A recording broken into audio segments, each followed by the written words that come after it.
If you awaken from this illusion, and you understand that black implies white, self implies other, life implies death, or shall I say, death implies life, you can feel yourself not as a stranger in the world, not as something here on probation, not as something that has arrived here by fluke, but you can begin to feel your own existence as absolutely fundamental. What you are basically, deep, deep down, far, far in, is simply the fabric and structure of existence itself. So, say in Hindu mythology, they say that the world is the drama of God. God is not something in Hindu mythology with a white beard that sits on a throne and that has royal prerogatives.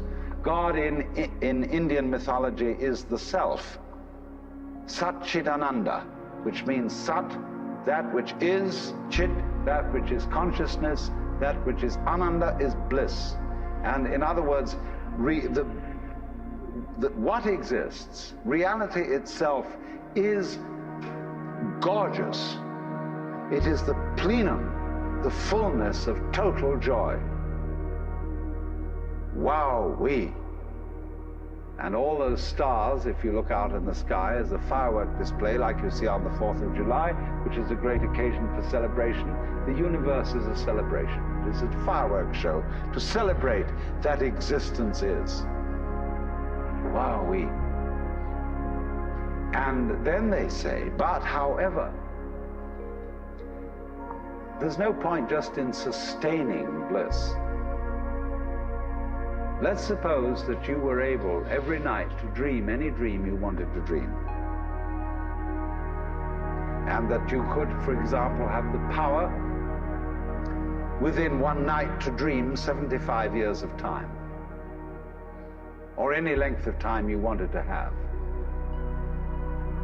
And you would naturally, as you began on this adventure of dreams, you would fulfill all your wishes.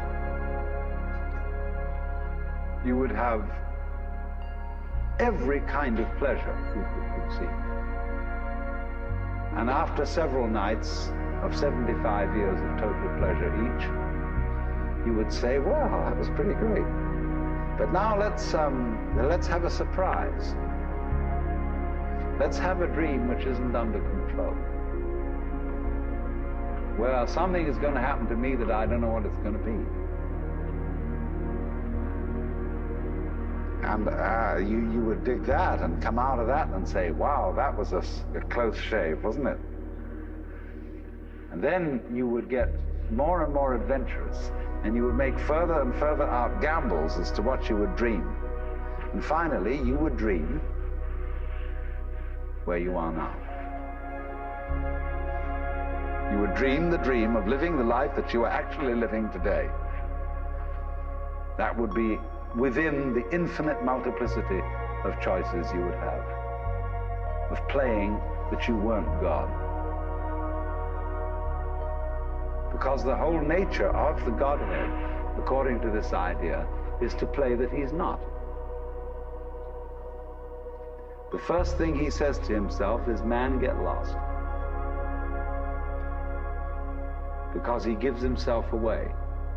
The nature of love is self-abandonment, not clinging to oneself, throwing yourself out, as in, for example, in basketball, you're always getting rid of the ball. You say to the other fellow, have a ball, see? And that keeps things moving. That's the nature of life. So in this idea, then, everybody is fundamentally the ultimate reality. Not God in a politically kingly sense, but God in the sense of being the self, the deep down basic whatever there is. And you're all that. Only you're pretending you're not.